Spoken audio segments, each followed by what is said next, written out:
안녕하세요. 인기탄 아이비오 조세입니다. 오늘 제가 준비한 거는, 어, 우리가 아이를 키우면서 요즘 어머니들이 가장 관심이 어떻게 보면 많은 게 키 성장이잖아요. 그래서 키 성장과 영양에 대해서 한번 강의를 준비해 봤습니다. 어, 우리가 외모가 중요한 건 아니다라고 많은 말을 하긴 하지만, 솔직히 현실에서 살아가면서 외모는 솔직히 많은 우리 삶에 영향을 주고 있어요. 근데 이게 책에서도 나왔는데, 외모가 사회적 요구가 된 오늘날 키는 고용에 영향을 미치는 중요한 요소가 됐다고 합니다.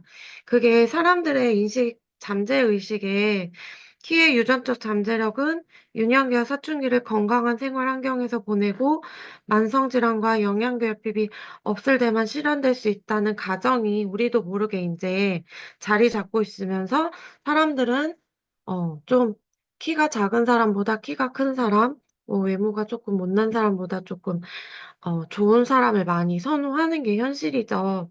그래서 어떻게 보면 이제 엄마들이 키 성장에 굉장히 많은 돈을 쓰고 있어요. 병원만 가도 그 대기 시간이 굉장히 길거든요. 심지어 성조숙중 주사도 맞는 이유가 성장판이 빨리 닫힘으로써 키 성장이 줄어들기 때문에 엄마들이 인제 선택을 많이 하잖아요. 그래서 요즘에는 인제 많은 부모들, 저도 그랬고요. 저도 뭐 마찬가지로 키 성장에 굉장히 많은 관심을 가지고 있어서 거기에 대해서 한번 준비해 봤어요. 자, 초등학생 평균 키예요. 근데 이거는 뭐 평균적인 키지 이게 중간이라기보다는 이제 아이들이 조금 요즘 보면 좀 양극화도 좀 심한 것 같긴 해요. 작은 아이들이 굉장히 작은 아이들도 많고 또 키가 큰 아이들은 또 그 친구들에 비해 훨씬 키가 커서 그 나이 차이가 나아 보이는 경우도 굉장히 많거든요. 그러면 키 성장을 보면 출생기에서 출생하고 나서 2세까지가 폭풍 성장을 해요. 10cm 이상의 폭풍 성장을 하다가 중간에 인제 5-6cm 정도 크다가 인제 사춘기 때 급성장이 오는데 다시 사춘기 때 10cm 이상의 키가 자라나게 됩니다. 그래서 우리가 이 사춘기를 언제 맞이하느냐가 참 중요한 것 같아요. 자, 그 사춘기와 키를 또 우리 몸에 지배하는 건 호르몬이라고 하잖아요. 우리 몸의 숨은 지배자 호르몬이 어떤 역할을 하는지 한번 보겠습니다. 성장과 관계된 호르몬은 세 가지가 있는데 뇌하수체에서 성장 호르몬이 나오는데 여기 성장의 가장 주요한 호르몬이 되겠죠. 그리고 성장 호르몬의 합성에 관여하는 갑상선 호르몬이 있고 또 척추, 신장에 관여하는 생식기에서 나오는 성호르몬 이 세 가지가 성장과 관계된 호르몬이라고 볼 수가 있습니다. 어, 성장에서 어떻게 보면 가장 중요한 호르몬이 바로 성장 호르몬인데, 이 성장 호르몬 단백질에서 유래되는 호르몬이라고 해요. 즉, 성장 호르몬은, 어, 이게 아이들만 영향을 미치는 게 아니라, 병리적인 문제가 아닌 경우를 제외하고는 성인까지 누구에게나 24시간 분비되는 호르몬이고, 여기에 가장 영향을 많이 미치는 게 잠이라고 합니다. 성장 호르몬은 뇌하수체 전엽에서 분비되는데 성장기에는 뼈의 길이 성장과 근육 증가 촉진을 작용하고 성인이 된 후에는 근력의 증가와 함께 지방 분해 촉진을 시키는 것 또한 성장 호르몬이라고 해요. 그래서 왜 저희가 다이어트 하면서 잠도 굉장히 중요하다고 하잖아요. 그게 이 성장 호르몬 때문인 것 같아요. 잠을 잘 잤을 때 성장 호르몬이 분비가 되고 여기서 또 지방 분해 촉진을 이때 시키기 때문에 잠은 성장기 어린이뿐만 아니라 어른들에게도 굉장히 중요한 것을 여기서 인제 알 수가 있죠. 그리고 또 성장 호르몬은 척추의 골밀도를 높여서 골다공증이 발생되지 않도록 골절의 위험을 줄여준다고 해요. 성장 호르몬은 55세까지도 생성되는데 운동 영양, 스트레스, 수면 등의 환경적 조건에 따라서 많은 영향을 받는다고 합니다. 척추의 골밀도가 굉장히 중요한 게 이게 비단 어른들의 문제만이 아니라 아이들도 이 골밀도가 낮을 경우에 그 척추 휘면상이라던가 이런 것들이 요즘에 굉장히 많이 나타나고 있잖아요. 그래서 성장 호르몬은 이 척추의 골밀도 또한 성장 호르몬에 많은 영향을 미치기 때문에 우리가 잠에 대한 신경을 굉장히 많이 써야 될 것 같아요. 그래서 성장기 아동 청소년의 경우는 여기가 굉장히 중요한데요. 과도한 활동으로 피로도가 높을 때 이 성장 호르몬이 성장 쪽으로 하는 게 아니라 비만 해소와 피로 회복에 우선 사용이 될 경우 또 아이들의 키 성장에 방해가 충분히 이루어질 수 있다라는 거죠. 그래서 우리는 성장 호르몬 또한 아이들을 키울 때 잘 조절시켜 줘야 할 것 같아요. 그래서 정리해서 성장 호르몬의 쓰임을 보면 단백질 합성에 쓰이고 비만 해소, 비만을 해소하며 피로 회복, 혈당 조절, 근육 합성, 성장 촉진, 우리가 일상생활에서 살아가면서 어린이 성장뿐만 아니라 그 어른들의 노화에도 굉장히 많은 영향을 미치는 게 성장 호르몬이라고 해요. 그럼 성장 호르몬은 언제 많이 분비되냐? 여기 그래프에서 나타나는 거 보시면 운동을 할 때 그래프가 굉장히 많이 쏟아져 있죠.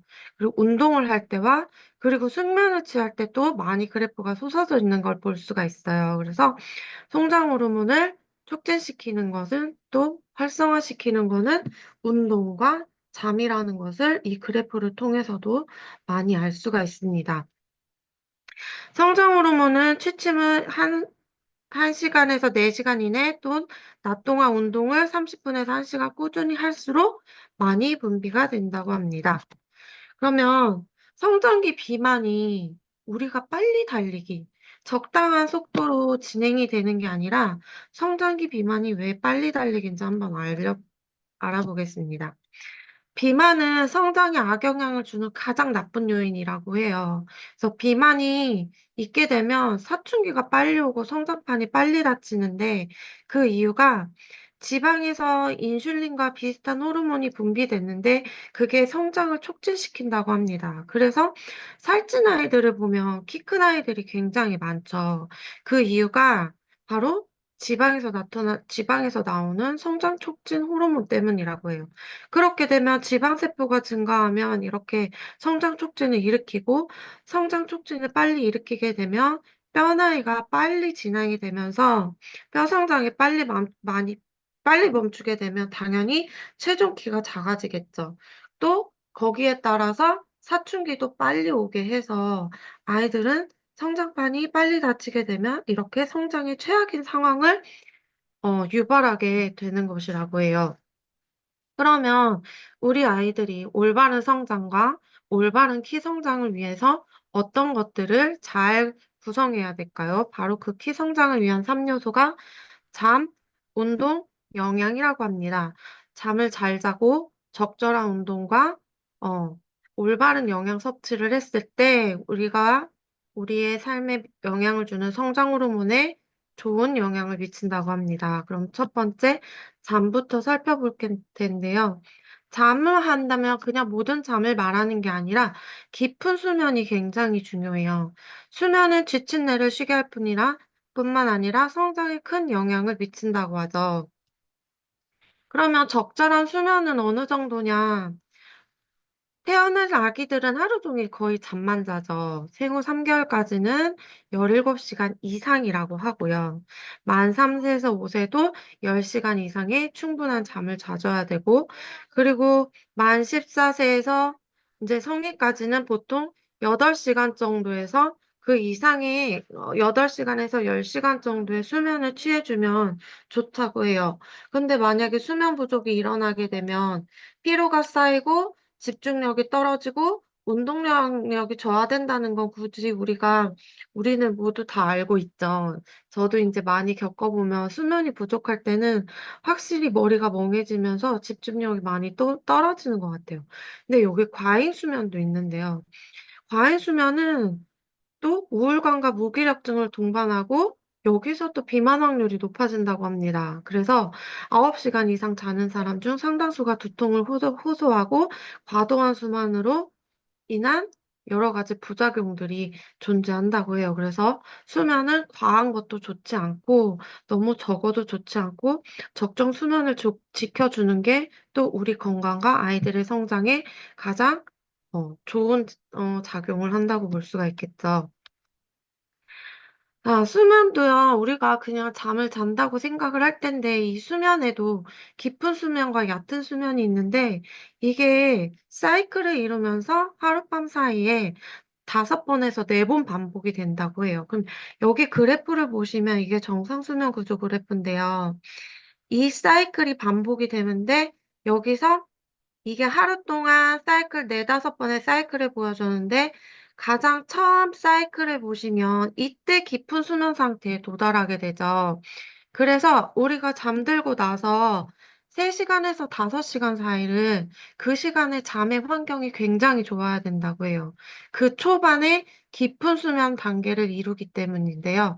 그 다음 수면 단계가 조금 올라가서, 아주 깊은 비렘 수면 3단계보다는 조금 더 올라간 상태에서 얕은 수면을 취하게 되는데, 왜 우리가 그 깊은 수면 단계를 유지해줘야 되냐면, 그 단계에서 성장 호르몬이 분비되기 때문이에요.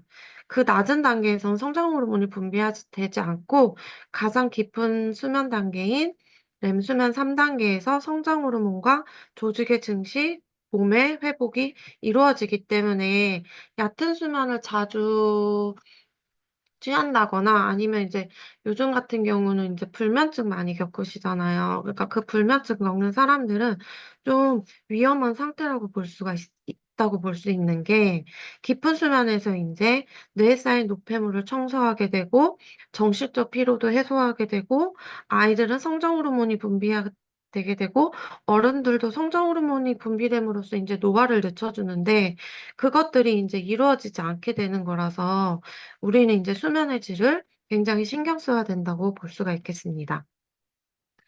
대체로 수면 동안에는 1단계에서 4단계로 이어지는 수면 사이클이 총 4, 5회 반복이 되고 여기서 깊은 수면이 더 많이 이루어져야 되는데 사춘기 초기에는 특히 성장 호르몬과 IGF-1이라는 그 호르몬이 분비가 되는데요. 이 호르몬조차도 이제 성장기 발달에 중요한 호르몬이라고 합니다. 얘가 있어 인슐린 유사 성장인자라고 하는데요.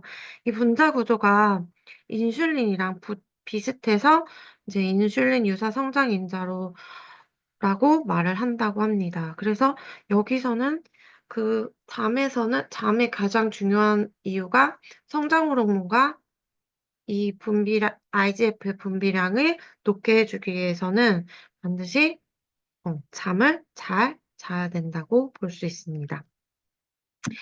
자, 잠을 잘 때요, 왜 우리가 좀 잠자는 시간에도 많이 좀 집착을 했잖아요. 보통 9시, 10시에는 잠을 자야 된다. 근데 또 어떤 연구 결과에서는 언제 잠을 자는 것보다 아까 말했던 렘 수면 3, 4단계를, 즉 깊은 잠을 잠드는 게 훨씬 더 중요하기 때문에 잠자는 시간도 중요하지만 오히려 아이들은 반드시 수면 환경이 만들어주는 게 굉장히 중요하다고 볼 수가 있겠죠.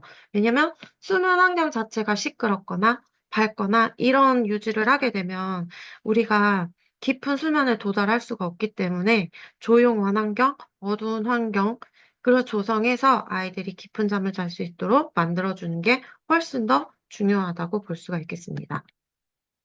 그래서 두 번째, 운동. 운동 너무 중요하죠. 우리도 그래요. 우리도 근육 성장이랑 이런 것들로 인해서 성인들도 중요하지만 아이들은 특히나 성장기 시기에 성장판 자극 때문에 운동이 중요하다고 해요. 자, 성장이라는 건물을 짓는다고 할 때 영양분이 이제 재료가 돼준다고 하면 또 그 재료를 잘 사용해야 되잖아요. 그 운동이 바로 그 건물을 잘 짓는 숙련공의 역할을 한다고 해요. 그러니까 좋은 영양제를 잘 넣어줘도 이걸 잘 사용하지 못한다면 또 거기에 따른 성장이 많이 지연이 되겠죠. 그래서 운동은 이렇게 보시면 성인은 성장판이 없어요. 성인은 성장판이 닫혀서 없지만 아이들은 이 성장판이 뼈와 뼈 사이에 이렇게 존재를 하거든요. 그래서 운동을 함으로써 이 성장판을 자극해 주는 게 굉장히 중요해요.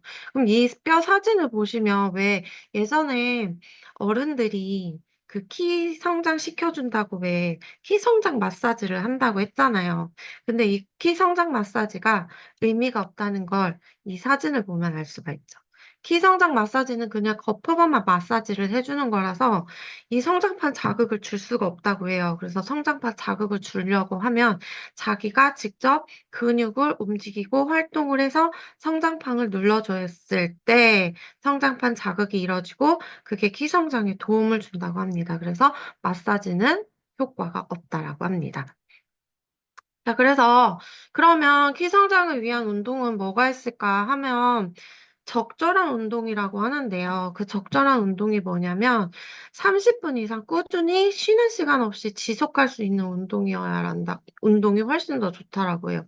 우리가 왜 키 성장에 줄넘기 많이 하잖아요. 근데 그 줄넘기도 30분 이상 꾸준히 할 수 있도록 뛰어주는 게 좋고 오히려 힘들다고 100번 하고 오래 쉬고 다시 하고 이것보다는 차라리 그냥 30분 이상 꾸준히 할 수 있는 다른 운동을 선택하는 게 낫다고 합니다. 그래서 과하지 않은 적절한 운동, 그리고 적절한 웨이트 운동도 도움이 되고 매일 운동하는 것보다 또 격일로 하는 것이 성장기 아이들에는 더 좋다라고 해요. 그 쉬는 시간, 그 운동을 하고 나서 쉬는 시간 동안에 이제 키 성장이 더 많이 이루어지기 때문에 매일매일 격렬한 운동을 하는 것보다는 적절한 운동을 통해서 격일로 쉼을 가지면서 운동을 할 때 키 성장에 오히려 많이 도움이 된다고 합니다. 그래서 저는 원래 줄넘기를 해볼까 했었는데 줄넘기 1000번 해도 30번이 안 되거든요. 그래 가지고 저는 요즘에 선택을 한 게 계단 오르기 같이 하고 있어요. 계단 오르기를 하게 되면 인제 키 성장판 자극도 하게 되고 또 계단 오르기 자체가 이제 많은 열량 소모하면서 근육 운동도 같이 되기 때문에 저는 아이들하고 계단 오르기 하는 거 괜찮은 것 같아요. 그래서 100층 정도 타면은 이제 엄청 빨리 오르지 않는 이상 30분 정도 할 수 있게 되더라고요. 그래서 저는 요즘에 계단 오르기를 아이들과 같이 하고 있습니다. 그래서 한번 적절한 운동을 못 찾거나 아이들이 운동을 너무 다니기 싫어하면 엄마랑 같이 손잡고 계단 오르기 하는 거 정말 괜찮다고 저는 생각을 하거든요. 그래서 운동의 포인트는 30분 이상 꾸준히 할 수 있는 거, 그리고 과하지 않은 운동. 그래서 오히려 과한 운동을 하는 운동선수들이 키가 더 안 큰다고 해요. 그래서 운동은 이렇게 해 주면 좋고요. 그리고 중요한 영양이죠.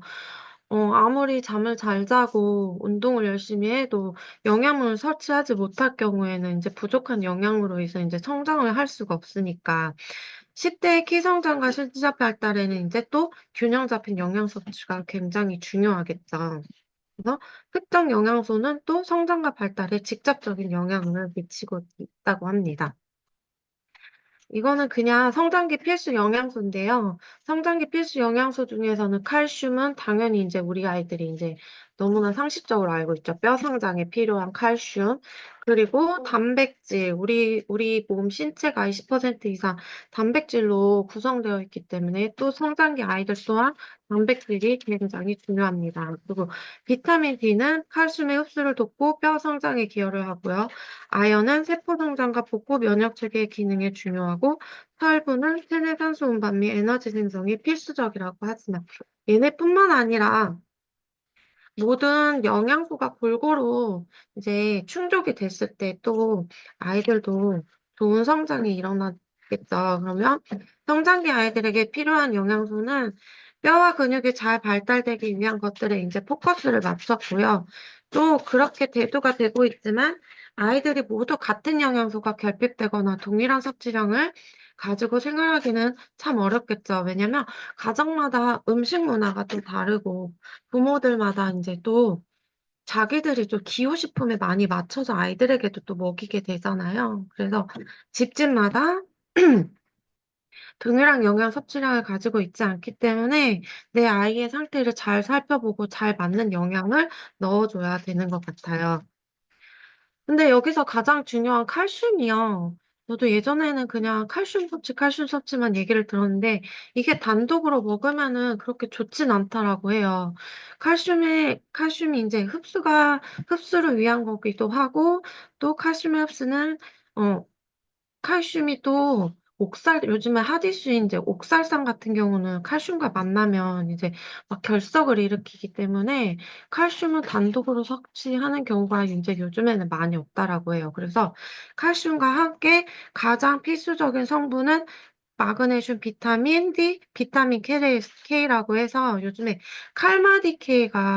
칼마디케이 영양제가 많이 뜨고 있더라고요. 그게 이제 이 네 가지 요소가 함께 작용하기 때문인데요. 자, 칼슘은 가장 기초적으로 이제 뼈 형성과 유지에 필수로 뼈와 치아의 주요 구성 요소로 작용하고 있기 때문에 이제 굉장히 중요한데, 마그네슘이 같이 섭취가 됐을 때 칼슘과 함께 뼈 형성을 돕고 뼈의 구조를 유지할 수 있다라고 해요. 거기다가 비타민 D는 칼슘과 인의 흡수를 돕고요. 소장에서 칼슘과 흡수를 促진해서 비타민 D가 이 칼슘을 뼈까지 전달하는 역할을 한다라고 해요. 그래서 비타민 D 결핍이 일어날 경우 아이들의 성장이 굉장히 방해가 된다고 하고 또 아이들이 비타민 D를 많이 섭취해야 되는 이유기도 하겠죠. 비타민 K는 뼈 세포 내에서 만들어지는 호르몬인 오스테오칼신을 활성화해서 뼈의 칼슘이 결합하도록 도움을 준다라고 해요. 그래서 여기만 봐도 나 칼슘 혼자만 섭취했을 때보다 이 네 가지 영양분을 모두 섭취했을 때 훨씬 더 흡수율과 뼈의 성장에 많은 도움을 준다는 것을 알 수가 있습니다. 그리고 단백질은 어, 좀 간과를 했었는데 이게 참 우리 신체를 구성하는 중에 수분은 수분 다음에 많이 구성하는 게 이게 단백질인데, 그래서 신체 조직과 근육의 필수 구성 성분으로 아이들 또한 성장에서 단백질이 굉장히 중요한, 위치를 차지하고 있는 걸 볼 수가 있겠죠. 그 단백질을 아미노산에는 체내에서 이제 합성 가능한 비필수 아미노산과 체내에서 합성되지 않은 필수 아미노산이 이제 두 가지가 있는데요. 그럼 우리가 여기서 포커스를 둬야 될 거는 이제 체내에서 합성되지 않는 필수 아미노산이겠죠. 자, 체내에서 이 9가지 필수 아미노산을 우리가 이제 음식으로 아니면 영양제로, 영양성분으로서 이제 섭취를 해야 되는데요. 아이들 같은 경우는 이 9가지 필수 아미노산이 한꺼번에 섭취가 돼야 된다라고 해요. 그랬을 때 이제 아이들이 어, 이 항체를 생성하는데 이 9가지 필수 아미노산이 한꺼번에 섭취가 되었을 때 훨씬 더 효율적으로 성장을 도와준다고 합니다. 그래서 필수 아미노산은 신체에서 생성하기가 어렵기 때문에 우리가 음식을 통해서 필히 먹어줘야 되고, 그리고 성장기 아이들은 동물성 단백질 섭취가 도움이 된다고 하는 이유가 이 다 동물성 단백질 9가지 필수 아미노산이 있기 때문이라고 해요. 그러면 완전 단백질, 그리고 불완전 단백질이 있는데, 완전 단백질은 체내에서 합성할 수 없는 9가지 필수 아미노산이 모두 포함된 단백질이고, 불완전 단백질이 그 반대인데, 아까 말씀드렸듯이 동물성 단백질이 이 9가지를 모두 가지고 있어서 이제 완전 단백질이라고 불려지고 있다라고 합니다. 그래서 결국은 중요한 건 식물성 단백질이냐 동물성 단백질이냐가 아니라 이 9가지 아미노산을 모두 가지고 있는 단백질이냐 아니냐가 좀 중요한 포커스로 두어야 되는 것 같아요. 그래서, 그러면 우리가 이렇게 필요한 영양 성분을 알아봤는데, 그럼 우리가 이 필요한 영양 성분들이 그냥 몸에 들어간다고 해서 다 흡수가 된다면 정말 좋겠죠.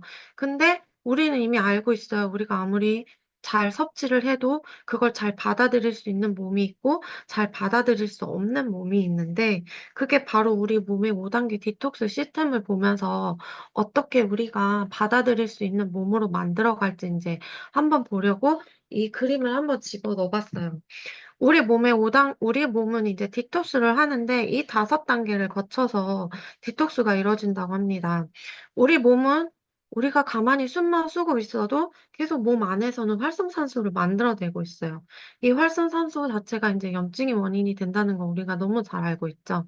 그러면 우리가 활성산소를 만들어내면 또 우리 몸은 자연적으로 우리 몸을 건강을 유지하면서 살아갈 수 있게 시스템이 되어 있기 때문에 이 디톡스라는 걸 몸에서 하게 되는데요. 첫 번째로 인제 1 단계가 위인 이유가 우리가 인제 처음으로 인제 음식을 먹고 식도를 통해서 가장 많이 첫 번째 만나는 기관이 바로 위잖아요. 그 위가 가장 중요한 이유가 여기서 인제 음식물을 분해하고 살균을 한 살균을 해 주는 곳이기 때문인데요. 위에서 인제 음식물 분해가 잘 이루어져야지 그 잘게 분해된 음식물들이 인제 장에서 흡수 및 배출을 이루게 된다고 해요. 그래서 왜 우리가 100번 이상 꼭꼭 씹어 먹어야 된다는 이유가 이 음식물 분해가 잘 이루어졌을 때 그 분해된 음식이 장에서 흡수가 되기 때문이라고 합니다. 그 영양분을 바로 장에서 인제 흡수를 해 주기 때문에 이 두 단계를 잘 거쳐야지 우리가 잘 알고 있는 인제 해독을 해 주는 곳이 간이잖아요. 그래서 해독을 해 주는 인제 간에서 간도 그냥 해독을 하는 게 아니라 이 분해된 음식에서 흡수된 영양 성분을 통해서 해독이 된다라고 합니다. 그러니까 앞 단계가 굉장히 중요하겠죠. 그래서 수용성 독소로 소변과 땀으로 배출이 되고 또 수용성이 아닌 독소들은 지용성 독소로 4 단계인 담낭에서 이제 담즙을 분비시켜서 지용성 독소로 대변으로 배출이 된다라고 해요. 그다음에 인제 5 단계에서 세포 딕토스가 이루어지면서 인제 우리 몸에 디톡스가 음 해독이 되는 디톡스가 이루어지고 있다고 합니다. 그러면 간이 디톡스를 인제 배출하는 과정이 있는데요. 인제 보통 우리가 섭취하는 음식들이 거의 다 지용성이잖아요. 이제 대부분 인제 우리가 오리진이 핫했던 이유도 인제 모든 좋은 영양소들이 지용성이기 때문에 수용화된 그에 굉장한 높은 기술력으로 인정받듯이 우리가 섭취하는 음식들은 대부분 지용성이기 때문에 지용성 독소를 가지고 있는데 그 지용성 독소에서 인제 그거를 인제 수용화시킬 수 있게 인제 막 수용성으로 변환시키기 전에 하는 단계가 첫 번째 단계인데요. 그때 필요한 게 바로 비타민이라고 합니다. 그래서 지용성 독소를 다음 단계로 넘어가기 위해서 열심히 일을 해 주는 게 비타민인데 그중에서 비타민 B군들이 그런 역할을 굉장히 많이 하고 이 비타민 B군들이 열심히 일을 해서 인제 이 지용성 독소를 수용성으로 배출되게 도와주는 또 영양 성분이 단백질이라고 해요. 그래서 우리가 인제 그 간에서 독소를 배출하는 과정에서도 우리가 비타민과 단백질이 많은 영향을 인제 미친다는 것을 또 알 수가 있겠죠. 그러니까 아이들도 마찬가지인 거야. 아이들도 음식을 섭취를 하고 그게 인제 장에서 흡수를 도와서 또 나쁜 독소들을 배출해 냈을 때 인제 올바른 성장이 이루어지고 있기 때문에 아이들 또한 요즘 아이들도 또 간이 많이 안 좋다고 해요. 이게 인제 다 음식으로 인한 것들인데 그래서 아이들도 이 단계를 잘 살펴봐 줘야 될 것 같아서 제가 이 그림을 넣었습니다. 그러면 위에서 소화를 못 시킨다. 그럼 위에서 소화를 못 시키면 당연히 장에서 흡수를 못할 거고 장에서 흡수를 못하면 영양소는 고갈이 되고 그 장에서 흡수되지 못하고 남은 찌꺼기들은 인제 분발가 돼서 세포에 많이 매연이 되어 활성산소를 더 증가시켜 주고 결국은 이 디톡스 시스템이 엉망진창이 되겠죠. 그렇게 되면 아이들 같은 경우도 영양소 부족으로 인해서 성장 방해가 이루어지는 이 사이클을 돌게 되겠죠. 그래서 우리는 위부터 잘 다스려서 위, 장, 간으로 가는 모든 시스템들을 잘 다스려 줘야지 영양을 섭취하는 것만큼 또 효과를 볼 수가 있고 아이들은 성장을 이루어질 수가 있겠죠. 또 우리의 성장을 방해하는 요소가 또 한 가지가 더 있는데요. 아무리 우리가 인제 영양분을 잘 섭취를 해 줘도 그 바이오필름이라는 게 이렇게 장에서 서식을 하게 되면 얘네들이 인제 나쁜 세균들이잖아요. 이게 특히나 칸디다 곰팡이인데 이 나쁜 세균들이 인제 딱딱한 벙커 같은 곳에 숨어서 인제 우리의 장을 계속 공격을 하는데 이 벙커에 숨었다가 공격하고 들어가고 벙커에 숨었다가 공격하고 들어가기 때문에 우리가 아무리 영양분을 섭취를 해도 이 바이오 필름이 우리 장 내에서 자리 잡고 있게 되면 그 영양소 성분이 흡수가 되지 않는다고 해요.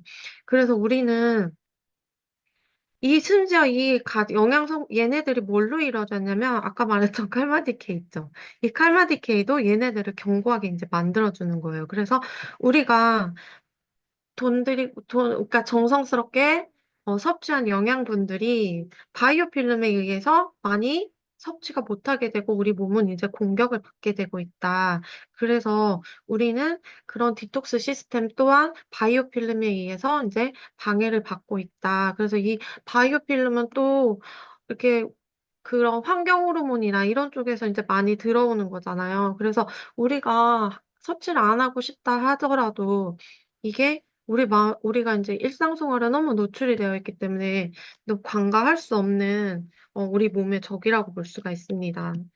그리고 또 방해 요소는 이제 우리가 음식으로 이제 섭취하려고 하는 사람들이 굉장히 많잖아요. 음식으로 섭취하면 너무 좋긴 한데 요즘에는 이제 많은 화학 비료와 농약을 사용으로 인해서 토양이 예전 토양이 아니라고 해요. 그래서 지금의 야채와 예전의 야채, 또 지금의 과일과 예전의 과일은 그 영양 성분 자체가 매우 다르고 또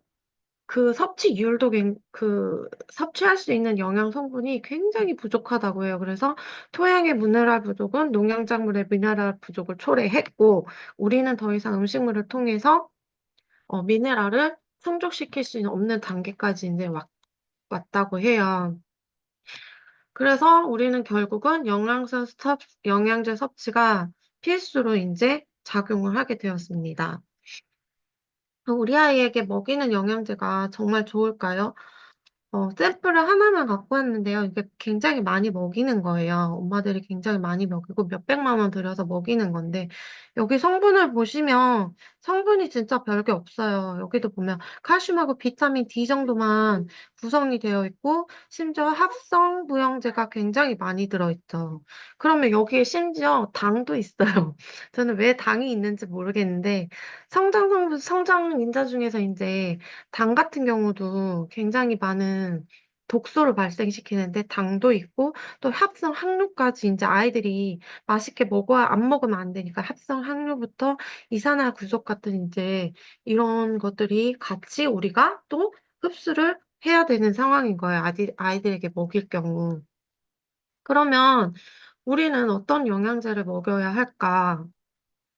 아까 제가 예전에는 좀 그냥 뭔가 이렇게 채워야 되는 거에 많이 초반에는 포커스를 뒀었는데, 이제 디톡스에 대해서 이제 디톡스 순환을 알고 나서는 이제 효소도 이제 같이 먹이기 시작했어요. 요즘 애들이 그렇게 저희 애들은 특히 꼭꼭 씹어 먹지 않거든요. 그냥 배고프면 저도 그렇지만 그냥 몇 번 씹고 빨리 삼켜버리고 막 먹는데 이제 치중을 하잖아요.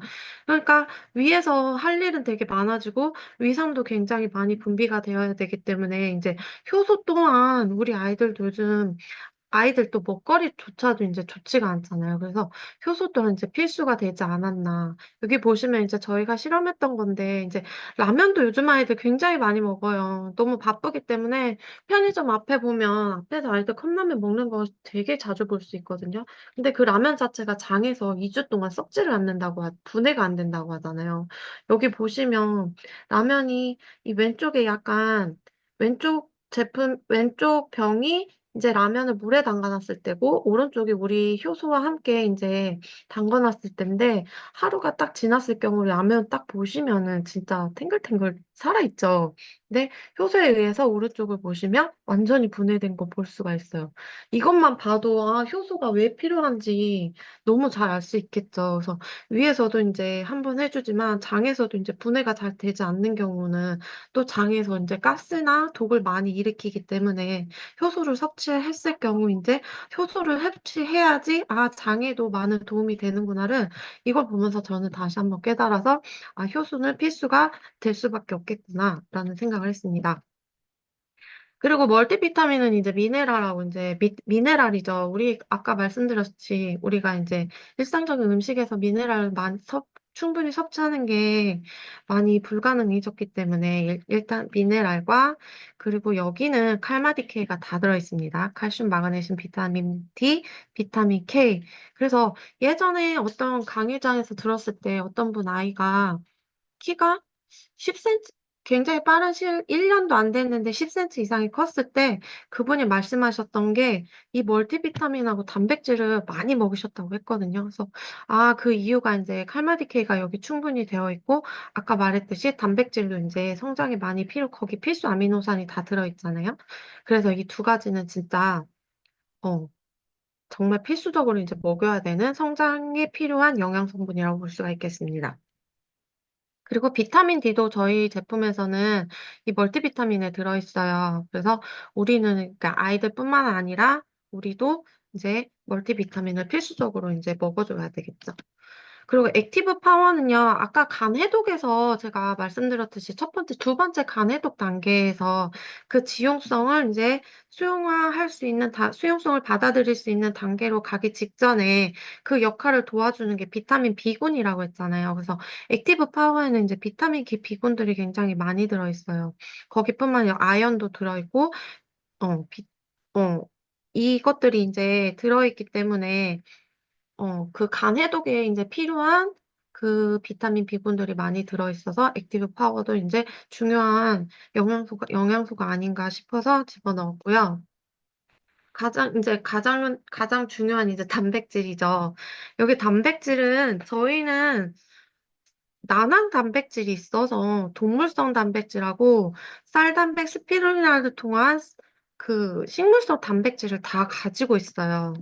보시면 난황 단백질과 스피루리나가 이 9가지 필수 아미노산을 다 가지고 있다고 합니다. 그래서 우리는 이 단백질 하나로 이제 어, 이 필수 아미노산을 다 섭취를 할 수가 있는데 특히 여기서 어, 쌀 단백질도요. 보통 단백질이 유청 단백질이잖아요. 유청 단백질이 이제 뭐 유당불내증이 있는 사람들은 먹을 수도 없고, 그리고 그 유청 단백질을 많이 섭취할 경우에는 이제 풍 든다고 하죠. 그럼 풍 너무 다량을 오랜 기간 동안 이제 유청 단백질을 섭취하게 되면 이제 풍도 든다고 해요. 그래서 여기 보시면 저희는 이제 쌀 단백질이 들어가 있는데 이제 쌀 단백질은 이제 글루텐 프리에다가 알러지가 없이 모유에 매우 유사한 이제 아미노산이라고 해요. 식물성 단백질이지만 그래도 그러니까 부작용이 적고 그리고 균형 잡힌 조성을 가지고 있어서 이제 소화도 잘 되고 그래서 저는 저희 단백질을 먹고 나서 이제 소화가 안 되거나 그런 경우는 이제 없었던 것 같아요. 그 스피루리나가 굉장히 대단한 아이더라고요. 제가 스피루리나를 넣었는데 이 모든 성분이 스피루리나에 다 들어있다고 합니다. 그래서 스피루리나는 지구상에서 가장 영양가가 높은 유일한 음식으로 평가받고 있다라고 해요. 그래서 저희 단백질 이렇게 흔들다 보면 뭐 초록색 같은 게 되게 약간 초록색이 띄잖아요. 그 초록색 성분이 이 스피루리나 영양 성분 때문에 초록색을 띠는데 그 성분이 굉장히 좀 많이 있는 것 같아요. 그리고 우리가 지방을 섭취해야지 이제 또 아이들이 성장에 이제 많이 도움을 해야 되는데, 그때 이제 지방도 오메가3와 오메가6 비율이 제가 되게 중요하다고 알고 있었거든요. 그래서 오메가3와 오메가6 비율이 1대 1.5 비율로 있고, 이것 또한 굉장히, 어, 중, 유효하게 비율로 자리 잡고 있어서 좀 단백질을 좀 이번에 좀 다시 보게 됐어요. 그래서 저희 단백질이 좀 비싼 편이잖아요. 비싼 편인, 근데 가격 대비 효용성이 굉장히 높죠. 다른 단백질에는 그냥 이런 성분보다는 그냥 그 BCAA 성분이라서 근육에 대해만 초점이 맞춰져 있는데 저희는 성장과 근육 모두 다 초점이 맞춰져 있다. 그리고 어, 또 장 건강을 말할 때 유산균을 빼놓고 말할 수가 없죠. 그래서 저희 유산균의 특징은 낙상균이죠. 낙상균은 이제 장세포 에너지에 활용이 되고 또 저희 유산균 같은 경우는 코팅이 잘 돼 있어서 저희 왜 로얄당 갈 때 뜨거운 물에 타 먹잖아요. 그래서 제가 처음에는 의심을 엄청 많이 했어요. 왜냐면 저는 예전에 유산균을 30만 원짜리 먹었는데 그 유산균이 비싼 이유 중에 하나였던 게 냉장 유통이었거든요. 그래서 냉장 유통에서 아, 유산균은 냉장 유통이 중요하구나 또 알고 있었는데 얘는 뜨거운 물에 타 먹어도 된대요. 유산균은 뜨거운 물에 가면 다 죽는 걸로 아는데 얘는 막 뜨거운 물에 타 먹어도 된다 그래서 왜 그 좀 의심을 했는데 나중에 이 낙상균과 이런 것들이 대장으로 잘 갈 수 있도록 또 캡슐이라기보다 그 코팅이 잘 돼 있어서 저희 유산균은 그 유산균에 대한 그 냉장 유통에 대한 걱정 없이 그냥 편하게 뜨거운 물에도 타 먹을 수 있는 아주 훌륭한 유산균이다라고 말씀드리고 싶습니다. 딴 데 안 돼요. 딴 데 유산균들은 다 죽어요. 그래서 저희 유산균의 특수성을 한번 말씀드려보고 싶었고요. 오리넌톡스는 아까 말씀드렸던 바이오필름을 제거하는 데 효과적이라고 합니다. 그래서 식이섬유도 너무 중요하지만 이 식이섬유 또한 이제 식이섬유 또한 잘 작용을 하고 또한 이 바이오필름을 제거해주면서 우리의 이제 영양분을 잘 흡수할 수 있도록 도와주는 게 올인원 톡스라서 이것 또한 이제 아주 필수적으로 이제 섭취를 해야 되겠죠. 특히 아이들 같은 경우는 영양분이 이제 흡수되는 게 굉장히 중요하잖아요. 그 영양분이 흡수돼서 성장으로 가는 거기 때문에 바이오필름을 잘 제거를 해주는 식이섬유 올인원 톡스를 섭취해서 우리 아이들의 영양분 흡수를 잘 도와주는 제품이라고 볼 수 있고요. 오리진은 두말하면 입 아프죠. 아, 제가 이거 사진을 안 놨는데요. 제가 햄스터를 키우고 있거든요. 근데 어느 날 햄스터 종양이 볼에 이만하게 난 거예요. 그래가지고 제가 너무 놀랐는데, 제가 이 오리진이 어차피 쥐로 연구를 한 거잖아요. 그래서 제가 이 오리진을 제 딸한테 이제 먹이라고 했어요. 그래서 저희 딸이 한 8개를 집어 넣었나 봐요. 아, 처음엔 4개를 넣었다 그랬어요. 4개를 집어 넣고 그 다음날 정도 봤는데 이게 확 줄어든 거예요. 그래서 너무 신기해가지고 확 줄어들었는데 완전히 난 확 줄어들어갔다 다음날 살짝 다시 커졌길래 제가 그때 뭐를 먹었냐면 다시 오리진 2개랑 카테큐민 2개를 먹었거든요. 그 다음날에는 이제 완전히 쏙 들어간 거예요. 이게 그리고 들어가서 안심하고 있다가 이제 한 일주일 되는 날에 이제 다시 햄스터를 이렇게 봤는데 털도 난 거예요. 지금은 복실복실해졌어요. 그래서 이게 진짜 대단하구나. 저 막 수술 알아보려고 했었거든요. 이거 수술을 해야 되나 말아야 되나 했는데 또 제가 사는 곳이 천안인데 천안은 또 소독물 수술하는 곳도 없어요. 그래서 얘 임종을 시켜야 되나 막 이 생각을 했었는데 얘가 완전히 싹 나갔더라고요. 제가 사진은 올렸었는데 진짜입니다. 제 친구는 안 믿더라고요. 그래서 이 대단한 오리진 진짜 1400배잖아요. 1400배는 14만 퍼센트예요. 1400배. 14만 퍼센트. 이거 엄청난 거죠. 퍼센트로 하면 안 믿을 것 같다라고 해서 1400배로 했다라는데, 이게 증명되는 그 사례이지 않을까 싶습니다. 소독물이기 때문에 더 반응이 빨리 온 거겠죠. 그래서 인기템 제품은 심지어 아까 그 제품에 있었던 합성 부영제도 하나도 없고요. 기능성 주원료의 성형을 위한 부영제조차 다 천연 성분에 도움이 되는 성분들로 이루어졌다. 그래서 근데 요즘에 아까 말씀드렸듯이 이제 또 성장을 방해하는 게 소화비만이라고 했잖아요. 그래서 저는 소화비만에서 저희 딸이 좀 소화비만이었어요. 성장 주사도 맞았고 성조숙증 주사도 맞았고 그때 이제 뭐를 했었냐면 이 디톡스 프로그램을 이제 같이 돌렸었어요. 이 디톡스 프로그램 보면 이제 밀크시슬이나 여기 보시면 장 케어, 간 케어 다 되는 제품들이잖아요. 그래서 이거를 돌렸더니 처음엔 이제 몸무게가 많이 안 줄어가지고 좀 실망을 했다가 인바디를 찍어봤는데 체지방을 진짜 확 빼주더라고요. 원래 체지방률이 40%였는데 디톡스를 하고 나니까 35대로 뚝 떨어지고 근데 몸무게 변화는 별로 없었어요. 그리고 지금은 또 이때가 언제지? 거의 1년이 지났잖아요. 1년이 지나는 동안 이제 키도 10cm 가량 크고 그 둘째도 요즘에 디톡스를 하고 있는데요. 저희 둘째가 7살인데 이제 8살인데 가슴에 멍울이 잡힌 거예요. 가슴에 멍울이 잡히는데 그게 그냥 잡히기만 하면 상관이 없는데 아프다고 하는 거예요. 그래서 제가 인제 저 선의 스폰서님한테 인제 말씀드렸더니 디톡스를 한번 해 보라고 해 가지고 저희 둘째도 디톡스를 일 주일을 좀 지켜서 하고요. 2주 한 2 주가량 됐거든요. 그러니까 그 멍울이 사라졌어요. 그래서 저는 디톡스를 이게 좀 가혹한 것 같아서 아이들한테 적용시킬 생각을 많이 안 했었는데 이게 저희 둘째 이번에 한번 해 보고 나서 '아 디톡스는 남녀노소 할 것 없이 다 한 번쯤 해 보면 도움이 되겠다.'라는 생각을 많이 했어요. 저희 둘째가 진짜 빵, 음료수 막 과자 이런 것만 좋아하고 밥을 안 먹거든요. 좀 그런 나쁜 음식만 섭취해 가지고 또 인제 한번 가슴이 철렁했는데 이번 디톡스를 통해서 다시 한번 인제 깨달음을 얻었습니다. 네. 그래서 573 패키지로 우리 아이들을 디톡스 시키면서 성장에 쪼끔 더 도움을 줄 수 있고요. 그래서 리비의 최소율의 법칙 이거 되게 중요하죠. 이게 넘치는 영양소보다 부족한 영양소가 성장을 결정한다고 합니다. 그래서 인제 우리 아이들은 다 집안마다 환경이 다르기 때문에 잘 살펴가면서 내 아이가 뭐가 필요한가를 잘 아는 게 중요한 것 같아요. 제가 만약에 인큐 때는 오지 않았으면 내 아이가 뭘 필요한지 중요한 것도 모른 채 그냥 다이어트를 시키거나 아니면 영양제만 주구장창 넣었겠죠. 근데 여기 와서 인제 공부를 하면서 아이들이 그냥 영양소뿐만 아니라 해독 시스템이 안 돌아가면 아이들 또한 인제 몸이 망가진다는 걸 좀 많이 알게 됐어요.